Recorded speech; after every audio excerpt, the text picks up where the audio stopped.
Hello everyone. तो आज का टॉपिक है कंसिडरेशन। जैसा मैंने आपको लास्ट वीडियो में बताया था,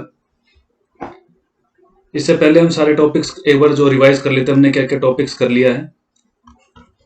हमने प्रपोजल देख लिया है, उसके साथ में एक्सेप्टेंस हम कर चुके हैं, और ये दोनों मिलके प्रॉमिस बनाते हैं सब हम कर चुके हैं इनसे पहले क्लासेस में, सेक्शन 1 से लेकर 9 तक।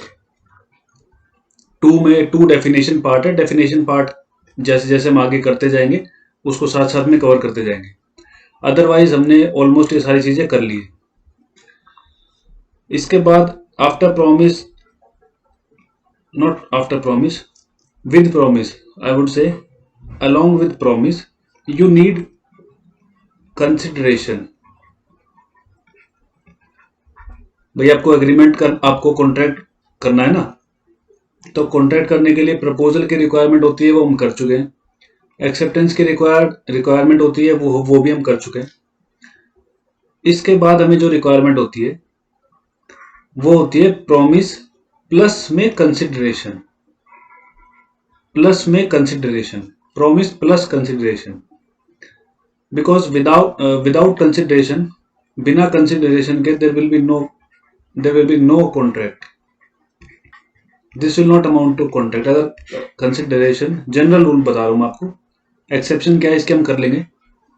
We will also do the exceptions of this rule. But generally क्या है कि आपको कंसिडरेशन चाहिए होता है अगर आपको कॉन्ट्रैक्ट, अल्टीमेटली कॉन्ट्रैक्ट में कंक्लूड करना है। तो without consideration you cannot say that the proposal और the acceptance, the promise will convert into agreement. ठीक है, ये अल्टीमेटली कॉन्ट्रैक्ट में कंक्लूड होगा। इसके बीच में कुछ रिक्वायरमेंट फुलफिल करनी होती है, वो हम अपनी आने वाली क्लासेस में देख लेंगे। ठीक है, तो what is consideration? What is consideration? What is consideration? क्या होता है कंसिडरेशन?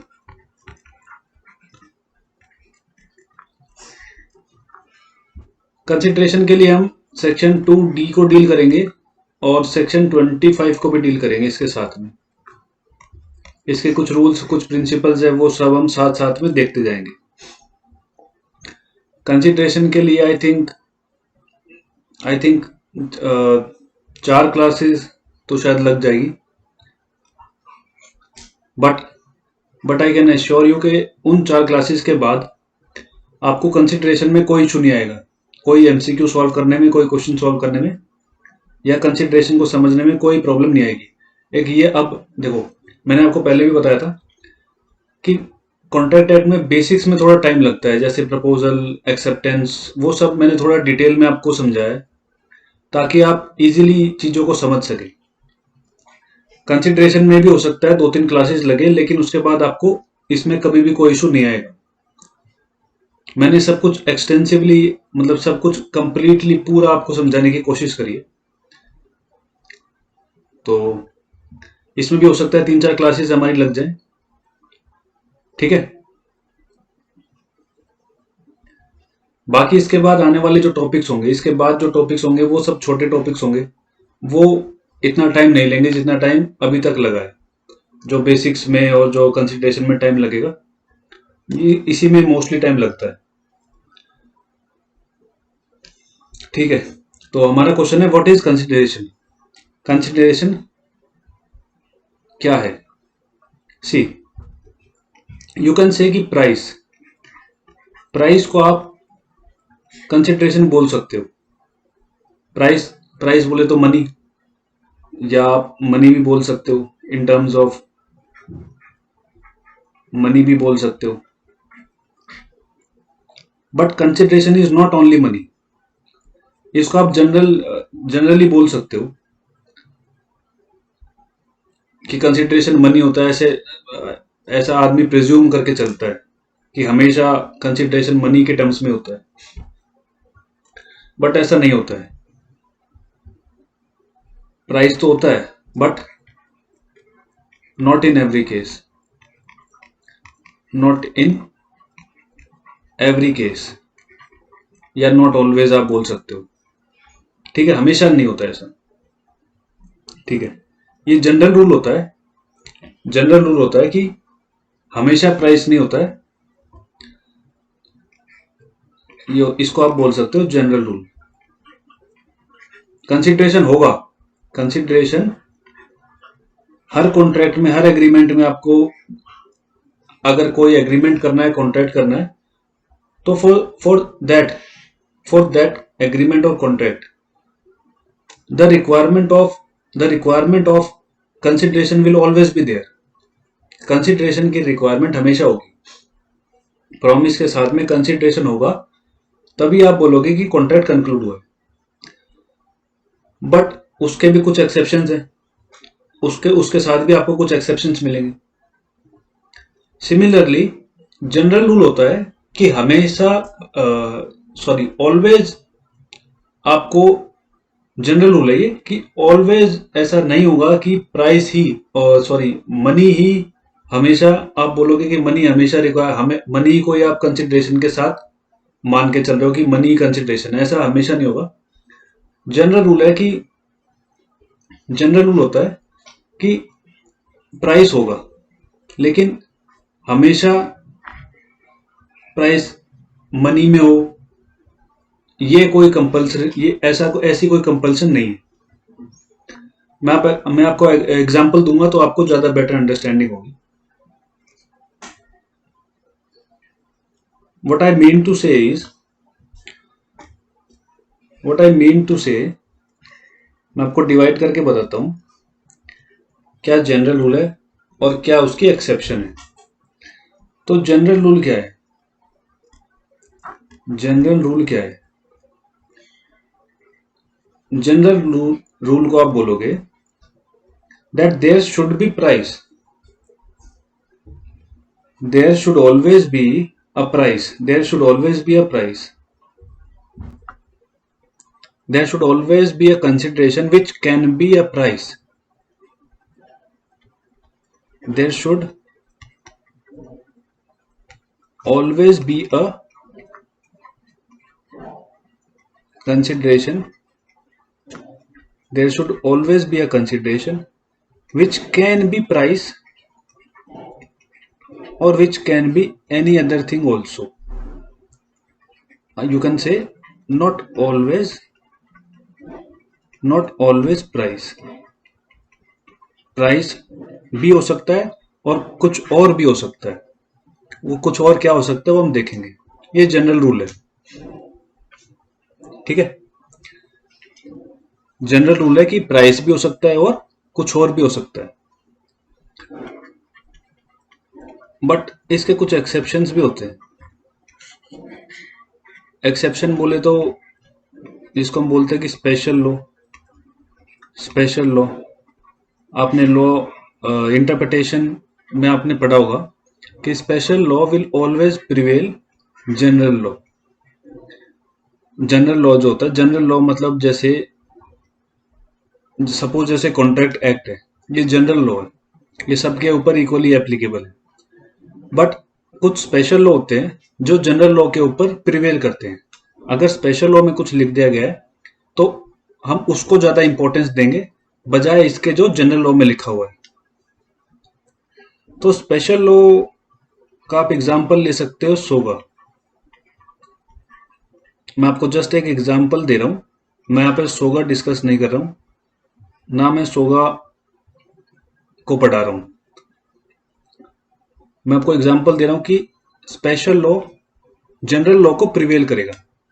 स्पेशल लॉ में अगर कोई चीज लिखी है तो हम उसको पहले पढ़ेंगे और जनरल लॉ को बाईपास कर सकते हैं।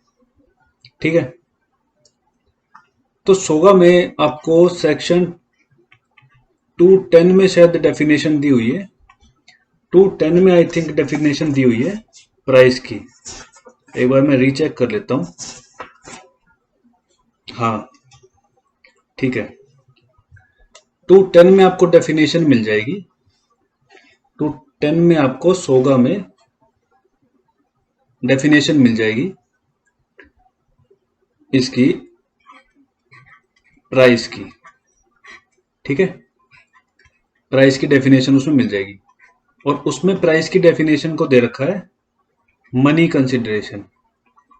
मनी कंसिडरेशन सोगा में जब भी कोई कंसिडरेशन होगा, जब भी कोई प्राइस की बात आएगी सेल ऑफ गुड्स एक्ट में, तो वहां पर दे रखा डिफाइन कर रखा है प्राइस को, वो हमेशा मनी में होगा, हमेशा मनी के टर्म्स में होगा। मतलब ये स्पेशल लॉ है कि सोगा में जब भी कंसिडरेशन होगा, जब भी आप सोगा में एग्रीमेंट करोगे, उस टाइम पर हमेशा जो कंसिडरेशन होगा वो इन टर्म्स ऑफ मनी में होगा, पैसों में होगा। लेकिन ऐसा कॉन्ट्रैक्ट एक्ट ऐसा कोई कंपल्सन कॉन्ट्रैक्ट एक्ट में नहीं है। कॉन्ट्रैक्ट एक्ट में प्राइस कुछ भी हो सकता है, वो मनी के टर्म्स में भी हो सकता है और मनी के टर्म्स में नहीं भी हो सकता है, ठीक है। ठीक है, आगे चलते हैं। एग्जाम्पल लेते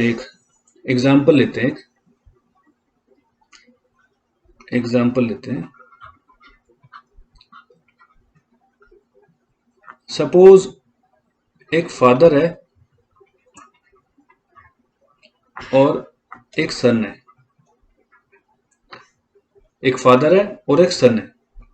ठीक है। सपोज ये सन है जो ये स्कूल में है, या सपोज 12th स्टैंडर्ड में है, 12th क्लास में बोल सकते हैं, 12th क्लास में। तो ये जो फादर हैं ये सन को एक प्रपोजल देते हैं that if you will score above 90% in your 12th standard, अगर आपके 90% से ज्यादा स्कोर आता है 12th स्टैंडर्ड में 90% से, तो I will gift you a bike. क्या देंगे सन को, क्या देंगे, एक बाइक गिफ्ट करेंगे। हाइपोथेटिकल एग्जाम्पल है, ऐसा होता भी है कई जगह पर। तो सपोज ऐसा प्रॉमिस करा है फादर ने कि 90% अगर मार्क्स आते हैं सन के 12th क्लास में, तो फादर उसको एक बाइक गिफ्ट करेंगे।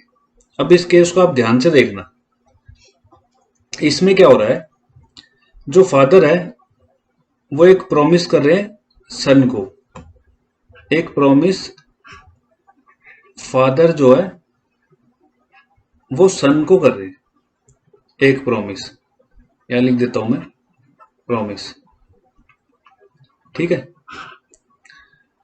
सेकंड, सन फादर को कर रहा है कि ठीक है, वो एक्सेप्टेंस करेगा ना उसकी। तो सेकंड प्रॉमिस सन की साइड से है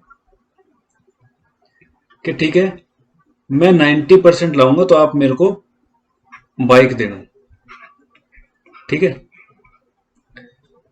या आप ऐसे समझो कि सन के लिए क्या कंसिडरेशन है, सन 90% मार्क्स क्यों लाएगा, उसके लिए क्या कंसिडरेशन है, उसके लिए कंसिडरेशन है ये बाइक। सन के लिए क्या कंसिडरेशन है, बाइक। और फादर के लिए क्या है, ये 90%। अब उस 90% से फादर को क्या मिलेगा, वो फादर जाने, उस उतनी डिटेल में हमें जाने, मतलब वो चीजें हमें नहीं देखनी अभी, हमें सिर्फ ये देखना है कि कंसिडरेशन क्या हो सकता है, ठीक है। तो फादर ने जो एग्रीमेंट करा, इसमें फादर को क्या मिल रहा है, फादर को मिल रहा है ये 90%। फादर ने प्रपोजल दिया है ना, प्रपोजल किसका, कि आई will give you a bike if you will score above 90% marks, if you will score above 90% marks in your 12th standard, ठीक है। तो फादर के लिए क्या कंसिडरेशन है? फादर के लिए क्या कंसिडरेशन है? 90%। सन के लिए क्या कंसिडरेशन है? बाइक। सन के लिए कंसिडरेशन है बाइक। ठीक है, क्लियर है? तो इस केस को हम बोल सकते हैं, इस केस को हम बोल सकते हैं रेसिप्रोकल प्रॉमिस है। रेसिप्रोकल प्रॉमिस बोल सकते हैं इसको। भाई एक प्रॉमिस फादर कर रहे हैं सन को, एक प्रॉमिस सन कर रहा है फादर को, यही है ना? भाई एक प्रॉमिस फादर की साइड से है, I will give you bike. एक प्रॉमिस सन की साइड से है, आई विल गिव यू 90%। ठीक है ना? इसको बोलेंगे रेसिप्रोकल प्रॉमिस, जो कि डिफाइंड है 2F में। 2F आप अपना बेरेक्ट ओपन करो, मैं आपको दिखाता हूं।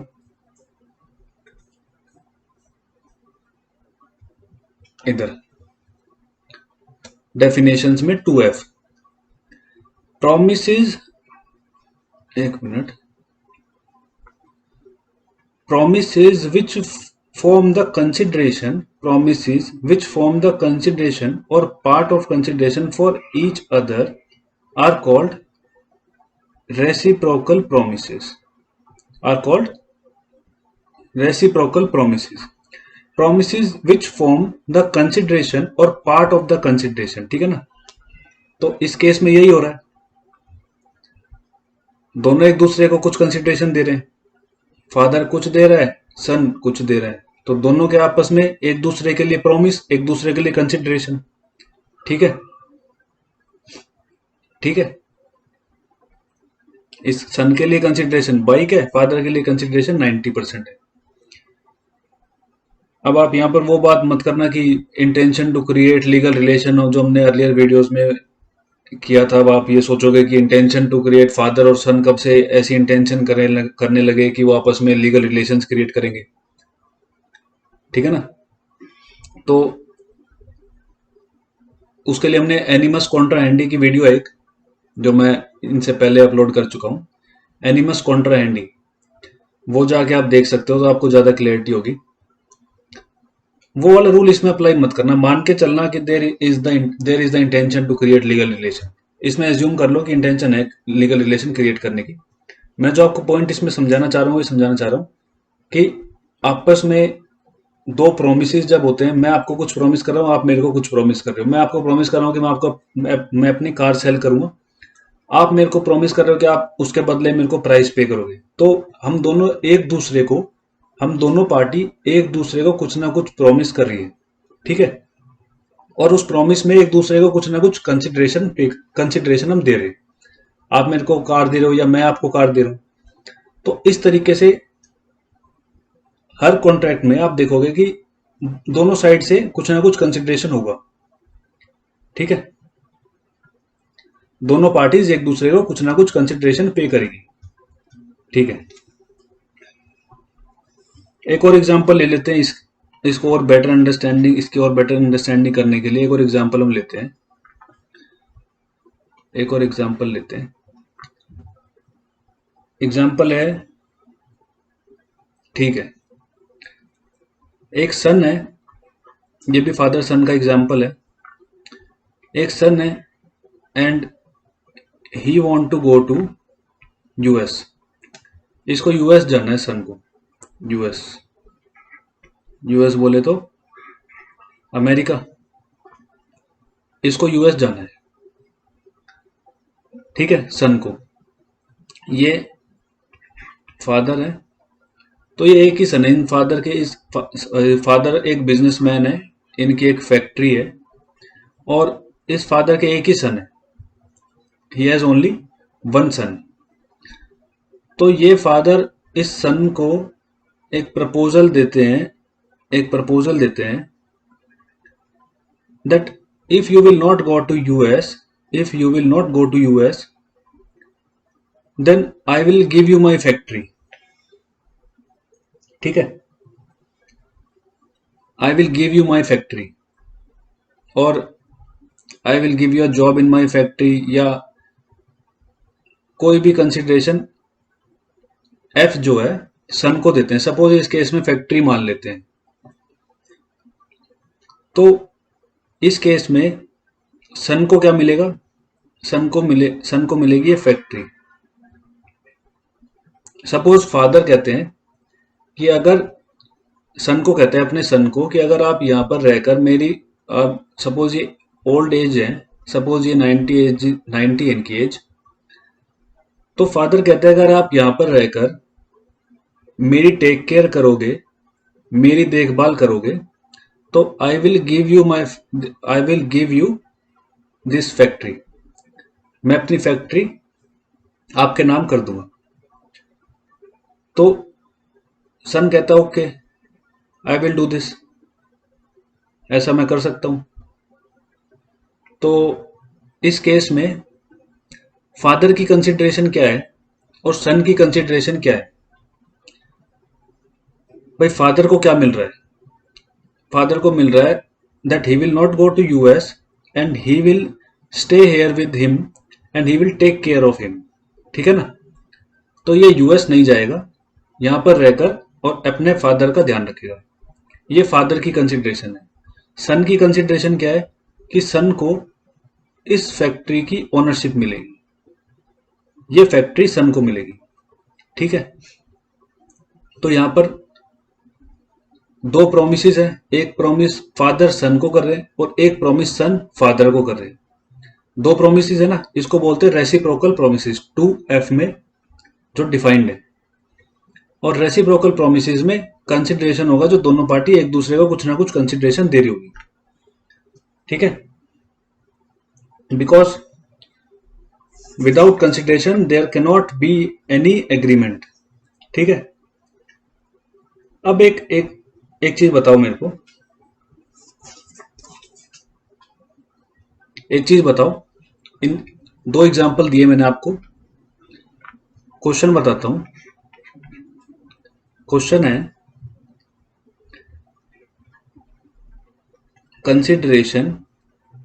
Consideration is for what? Consideration किसके लिए होता है? दो एग्जांपल बताया मैंने आपको और उन दोनों एग्जांपल में मैंने आपको यही समझाया। तो बताओ कंसिडरेशन किसके लिए होता है? कंसिडरेशन किसके लिए होता है? आपको ऑप्शंस देता हूं। प्रपोजल के लिए, प्रपोजल के लिए होता है, या एक्सेप्टेंस के लिए होता है, एक्सेप्टेंस के लिए होता है, या फिर आप बोल सकते हो प्रॉमिस के लिए होता है, या फिर कॉन्ट्रैक्ट के लिए होता है। किसके लिए होता है प्रपोजल, सॉरी कंसिडरेशन? कंसिडरेशन किसके लिए होता है? दो एग्जांपल बताया ना मैंने आपको।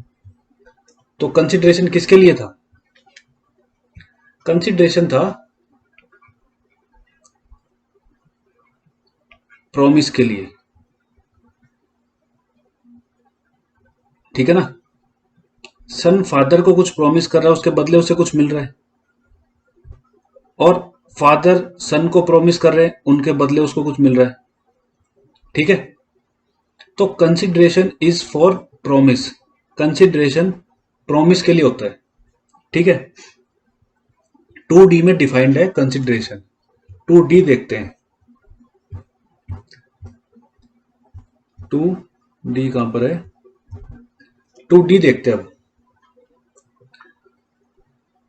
व्हेन 2D काफी बड़ा है, हमें इसे पार्ट्स में ब्रेक करके पढ़ना पड़ेगा। अभी मैं आपको उसके एक पार्ट को पढ़ा रहा हूं, ठीक है। 2D में कई पार्ट्स आपको मिलेंगे, उसमें से एक पार्ट में भी आपको समझाने की कोशिश कर रहा हूं। When at the desire of the promisor the promisee or any other person has done.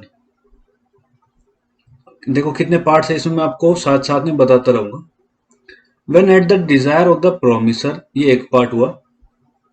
The promisee or any other person, the promisee or any other person has done or abstain from doing और does और abstains from doing, ठीक है, has done और abstain from doing और does, मैं highlight कर देता हूँ साथ साथ में, अब कंफ्यूज हो जाओगे.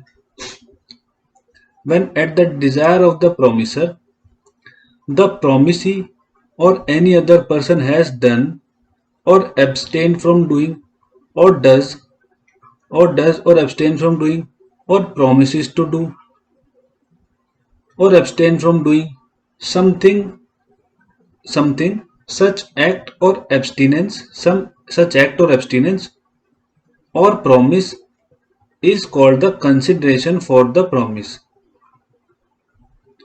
is called the consideration for the promise. ठीक है, ठीक है.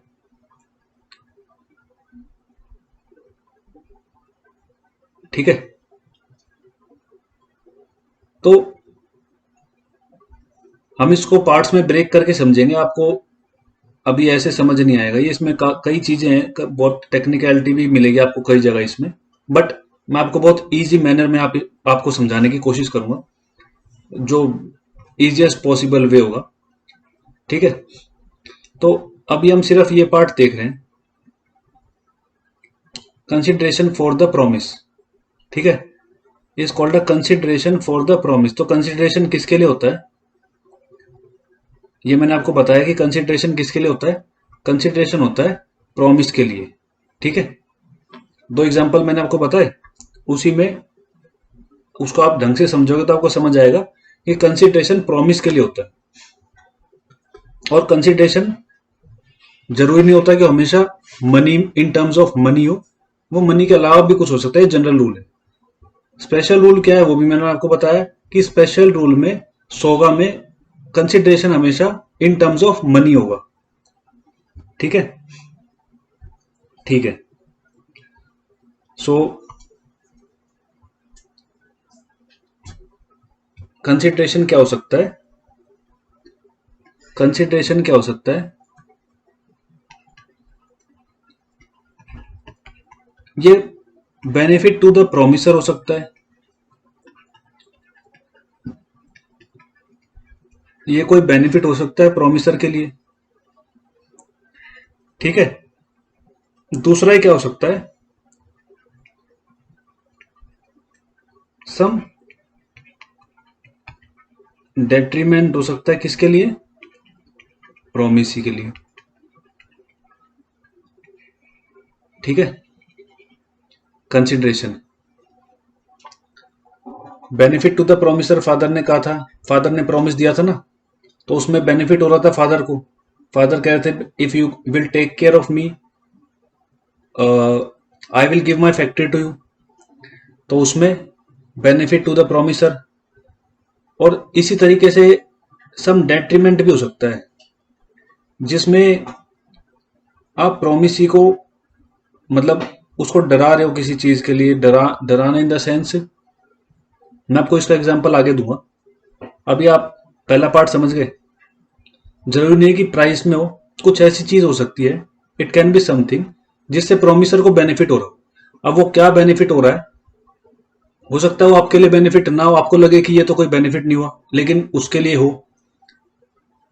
ठीक है ना, सपोज ये कोई हाउस है, ये कहीं गांव में, कहीं काफी पिछड़ी मतलब रूरल जगह पर, किसी रूरल जगह पर कोई हाउस है जिसके आपके लिए कोई वैल्यू नहीं है, बट हो सकता है वो किसी के लिए काफी वैल्यूएबल चीज हो, उसके एंसेस्ट्रल प्रॉपर्टी हो, उसकी मतलब उसकी काफी यादें जुड़ी हो उस घर से, हो सकता है उसके लिए वो काफी वैल्यूएबल प्रॉपर्टी आपके लिए ना हो. तो यू कैनॉट से कि किस चीज की वैल्यू किसके लिए क्या है. That is not the point, that is not the point. उस चीज से आपको कोई मतलब नहीं होना चाहिए, बस कंसिडरेशन होना चाहिए. There should be some consideration. It can be of any value, it can be of any value. जरूरी नहीं है कि उसकी कोई वैल्यू आप डिसाइड करो कि भाई ये 1 लाख रुपए की चीज है तो इसके लिए 1 लाख रुपए की चीज ही रेसिप्रोकल प्रॉमिस में होनी चाहिए. ऐसे there is no such requirement. ठीक है, the only thing is that there should be a consideration and consideration is always for the promise, consideration is always for the promise. ठीक है।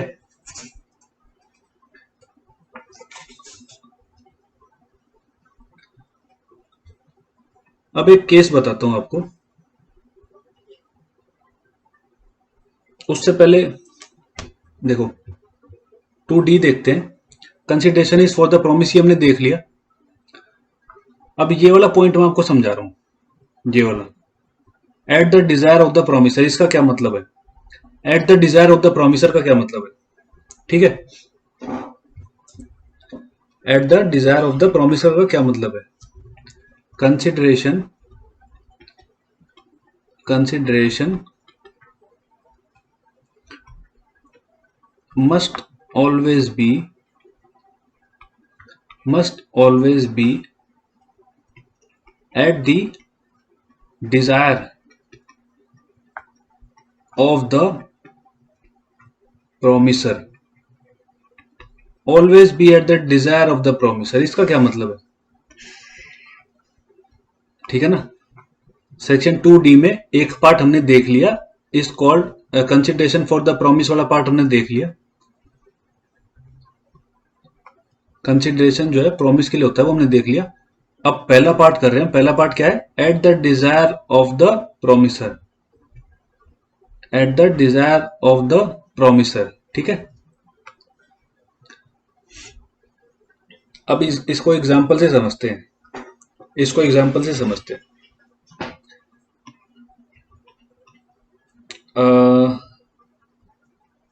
सपोज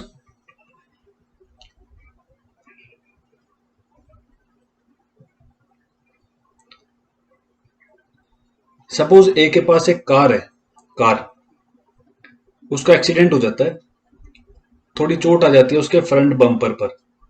ठीक है। ए के पास एक कार है जिसका एक्सीडेंट हो जाता है, उसके बम्पर पर थोड़ी चोट आ जाती है, सपोज डेंट आ जाता है उस पे। ए क्या करता है? ए अपनी कार को एक गैराज में लेके जाता है, सपोज ये सर्विस सेंटर है इसका। ए अपनी कार को ए अपनी कार को सर्विस सेंटर में लेके जाता है और उस डेंट को रिपेयर करने के लिए बोलता है। सर्विस सेंटर में बात हो जाती है उसको रिपेयर करने की, और ए अपने घर चला जाता है। ठीक है, कार को यहां छोड़कर सर्विस सेंटर में अपने घर चला जाता है। अब जो सर्विस सेंटर में आदमी होता है वो थोड़ा सा एक्सपेरिमेंटल आदमी होता है, एक्सपेरिमेंटल, थोड़ा सा ज्यादा ही एक्साइटेड आदमी होता है। वो क्या करता है? इस गाड़ी के गेट भी बदल देता है, इस गाड़ी के ऊपर सनरूफ भी लगा देता है, और इस गाड़ी के आगे पीछे बम्पर सब बदल देता है, लाइट वाइट सब बदल के उसको लेटेस्ट टेक्नोलॉजी की गाड़ी बना देता है। इसमें खूब मॉडिफिकेशंस कर देता है अपने हिसाब से। सपोज ये सोचो कि आपकी गाड़ी थी, आप अपनी गाड़ी को सर्विस सेंटर में दे के आते हो, आपको सिर्फ नॉर्मल उसमें बम्पर आपका टच हुआ या जो भी हुआ, थोड़ा बहुत आपको उसमें काम कराना था, बम्पर डेंट हुआ, बम्पर आपको ठीक कराना था। लेकिन होता क्या है,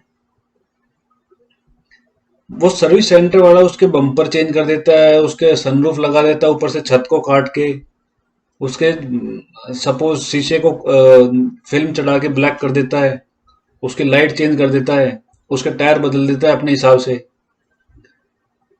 तो और आप जाते हो, आप सोचते हो कि बम्पर सही मिलेगा,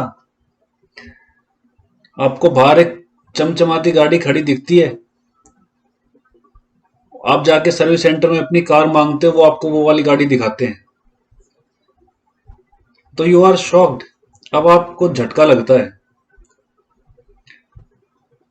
आप जाके उसको देखते हो गाड़ी को अंदर बाहर से हर जगह से, और आपको वो पहचान में नहीं आ रही गाड़ी की वो आपकी गाड़ी है या नहीं। अब वो सर्विस सेंटर वाला आपको 2 लाख रुपए का बिल देता है,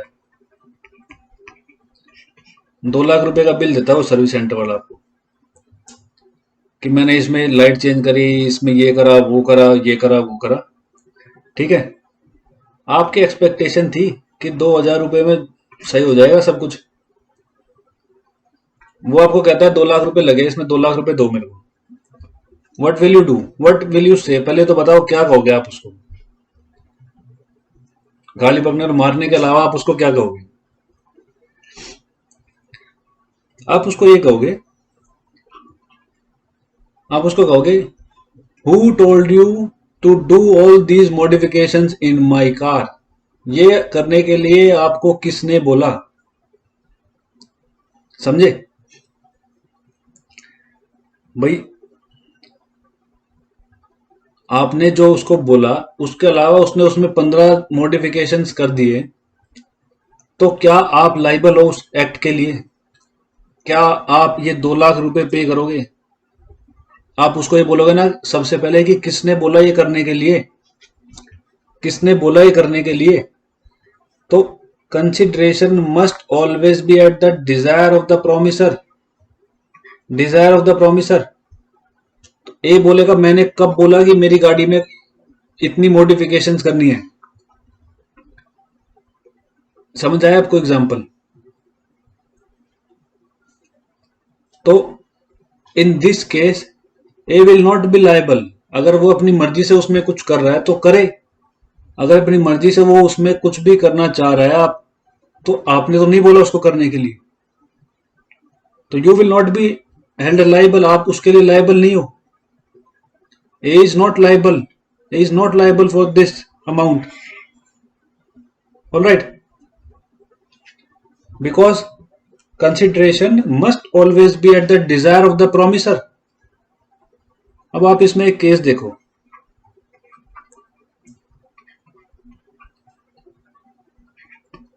अब आप इसमें केस देखो, कोम्ब वर्सेस कोम्ब है, हस्बैंड एंड वाइफ थे, तो इनके सरनेम के अकॉर्डिंगली केस होगा शायद, या कई बार हस्बैंड एंड वाइफ होते हैं तो उनके सरनेम से उस केस को नोट कर दिया जाता है। बाकी आप इसको सर्च करोगे तो शायद आपको पूरा नाम भी मिल जाए इसका, बाकी उतने की जरूरत नहीं है। कुछ केसेस होते हैं जो ऐसे भी लिखोगे तो चलेगा, और आपको क्वेश्चन पेपर में, आपको प्रीलिमिनरी एग्जाम में भी आपको इसी तरीके के एमसीक्यूज में इसी तरीके से लिखे हुए मिलेंगे। तो ये केस है, मैं आपको फैक्ट्स बताता हूं। A husband upon divorce promised his wife certain sum every year। Divorce case, suppose ये हस्बैंड है, ये वाइफ है, तो हस्बैंड का डब्लू से डिवोर्स होता है, वो डब्लू को प्रॉमिस करता है कुछ सम, कोई अमाउंट उसको प्रॉमिस करता है कि ये अमाउंट मैं हर साल आपको दूंगा, हर साल आपको ये अमाउंट देता रहूंगा, अपने आप प्रॉमिस करता है, कोर्ट की डिग्री में ऐसा कुछ नहीं है।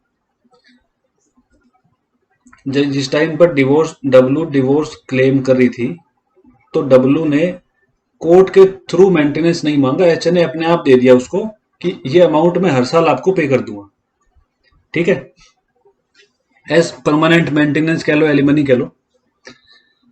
तो कोर्ट से सिर्फ डिवोर्स हुआ, कोर्ट से कोई क्या कहते हैं उसको, कोर्ट की जो डिग्री थी, उस डिग्री में मेंटेनेंस से रिगार्डिंग ऐसा कुछ नहीं था। ये एच की और डब्लू की आउट ऑफ कोर्ट एक बात हुई, एच ने बोला कि मैं आपको ये सम हर साल आपको पे कर दूंगा, ठीक है। Husband upon divorce promise his wife certain sum every year as permanent maintenance, और in reliance upon this promise, इस प्रॉमिस, तो एच ने डब्लू को ही बोला, तो डब्लू ने अपना मेंटेनेंस का राइट फॉरबोर कर दिया। तो डब्लू ने, जो डब्लू के पास मेंटेनेंस का राइट था, उसने उस राइट को फॉरबोर कर दिया, मतलब छोड़ दिया, कोर्ट के थ्रू अपना राइट नहीं मांगा, क्योंकि एच ने उसको प्रॉमिस करा था, क्या प्रॉमिस करा था कि हर साल मैं आपको ये सब कुछ सम अमाउंट पे करता रहूंगा। But what happens the husband failed to make the payment and the wife sued him upon the promise. Husband फिर फेल कर देता है, वाइफ जाती है कोर्ट में कि भाई ये मेरे को मेंटेनेंस पे नहीं कर रहा, ठीक है, हस्बैंड फेल कर देता है, fail to pay, husband failed to pay the maintenance amount to W as agreed between H and W. H ने डब्ल्यू को प्रॉमिस करा था, ठीक है। तो कोर्ट के आगे क्वेश्चन आता है, whether there was any consideration by the wife to the promise made by the husband. सुनो, क्वेश्चन को ध्यान से सुनो। whether there was any consideration whether there was any consideration made by the wife to the promise made by the husband। जो husband ने promise किया, जो husband ने वाइफ को प्रॉमिस किया, इस प्रॉमिस के लिए डब्लू ने क्या कंसिडरेशन पे किया, इसके लिए क्या कंसिडरेशन दिया डब्लू ने। कोर्ट के आगे क्वेश्चन आता है। भाई यहाँ पर राइट था तो यहाँ पर डब्लू ने अपना राइट फोरफोर कर दिया, या आप अगर प्रैक्टिस करते हो या आपको आप नहीं पढ़ा हो तो आप अपने राइट को रिलिंक्विश कर सकते हो, अपना राइट छोड़ सकते हो, ठीक है। आप कोर्ट में देखोगे भी कई बार क्या होता है, मैरिटल डिस्प्यूट्स में, डिवोर्स डिस्प्यूट्स में क्या होता है कि एक एमओयू साइन करा जाता है दो पार्टीज के बीच में। उसमें मोस्ट कई कई केसेस में मैंने भी देखा है कि डब्लू क्या है, वाइफ जो है अपना राइट फोरबोर कर देती है और एक एमओयू साइन होता है कि मैं मेंटेनेंस नहीं मांगूंगी, 1 रुपया भी मेंटेनेंस नहीं होता केसेस में, कई केसेस में मैं मेंटेनेंस नहीं मांगूंगी, but you will not ask for the child, you will not ask for the custody of the child. तो एक म्यूचुअल अंडरस्टैंडिंग से एक एमओयू साइन हो जाता है जो कि बाइंडिंग होता है दोनों पार्टीज के ऊपर, ठीक है। क्योंकि कॉन्ट्रैक्ट तो आप अपने हिसाब से कर सकते हो। कॉन्ट्रैक्ट मैंने आपको फर्स्ट क्लास में बताया था, contract you can enter according yourself, जो आपकी मर्जी है वो आप उसमें टर्म्स एंड कंडीशन लिखो, but they should be in compliance with contract act, ठीक है। तो इसमें कोई गलत बात नहीं है। तो वो अपना राइट छोड़, उसका राइट है ना, उसके पास राइट है, तो उसके पास अपनी कंसेंट से अगर डब्लू छोड़ना चाह रही है, अपने राइट को रिलिंक्विश करना चाह रही है, तो इसमें कोर्ट कुछ नहीं कर सकता। तो डब्लू ने अपना राइट रिलिंक्विश कर दिया, फोरबोर कर दिया, और जो एच ने उसको प्रॉमिस किया था, अब कोर्ट पूछता है कि इसके लिए क्या कंसिडरेशन है। Without consideration there cannot be any agreement, any contract. तो कोर्ट पूछता है कि एच तो प्रॉमिस कर रहा है, डब्लू ने क्या प्रॉमिस करा है, डब्लू का क्या कंसिडरेशन, क्या एच के लिए क्या कंसिडरेशन है। तो इस केस में हेल्ड होता है that there is no consideration, it was held that there is no consideration merely because there is a detrimental action by the promisee, merely because एक detrimental action है जो डब्ल्यू एच के against में कर सकती है। detrimental action, detrimental action है, ठीक है ना, एच के अगेंस्ट में डब्ल्यू फाइल कर सकती है, लेकिन कोर्ट हेल्ड करता है कि that there is no consideration merely because a detrimental action by the promisee in reliance on the promise but not in return for it, ठीक है ना। एच डेट्रीमेंटल एक्शन जो है उससे डर के पहले एक प्रॉमिस कर देता है डब्ल्यू को, बट ये इसके रिटर्न में नहीं होता है। कोर्ट कहता है, court according to court it was held that there is no consideration merely because there is detrimental action by the promisee, there is detrimental action by the promisee। promisee क्या है, promisee कौन है, promise करने वाला promisor होता है और जिसको प्रॉमिस किया जाता है वो प्रोमिसी होता है। there is detrimental action by the promisee in reliance on the promise but not in return for it। Court कहता है कि ये इसके रिटर्न में नहीं था, तो कोर्ट इसमें हेल्ड करता है that there was no contract, और इसको डिसमिस कर देता है वाइफ के एक्शन को, वाइफ के सूट को, ठीक है। तो फॉर एवरी, आप इस केस से क्या समझ आया, फॉर एवरी कंसिडरेशन, मैंने आपको पहले भी एक लाइन बताई थी, उस लाइन को आपको दिखा देता हूं।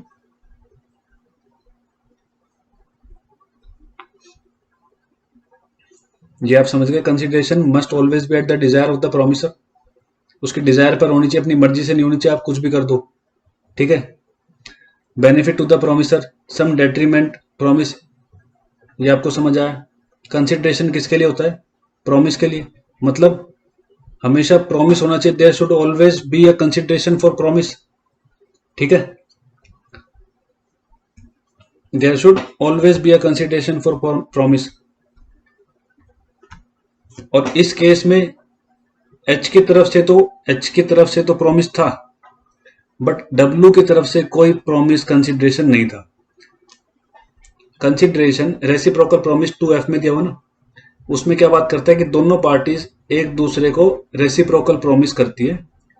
एच की तरफ से डब्ल्यू को कोई ऑफर है, डब्ल्यू की तरफ से एच को कोई कंसिडरेशन है। तो कंसिडरेशन दोनों साइड से होता है।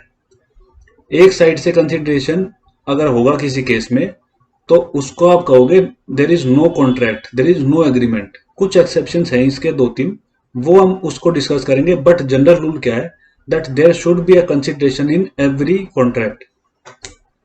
ठीक है,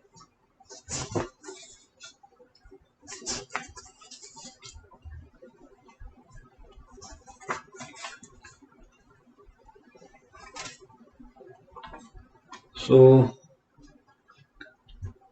आई थिंक इस क्लास में इतना है, यहाँ पर हम इसको एंड करते हैं। नेक्स्ट क्लास में हम डॉक्ट्राइन ऑफ प्रोमिसरी एस्टॉपल करेंगे। Doctrine of promissory estoppel.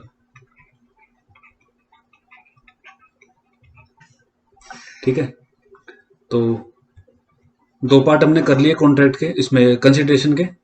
ठीक है, आगे जो है हैज डन का क्या मतलब है, और डज इसका क्या मतलब है, और प्रॉमिस इज टू डू का क्या मतलब है, ये सब हम अपनी नेक्स्ट क्लास में इसको डिस्कस करेंगे। ठीक है, तो all for today, all for this class, take care.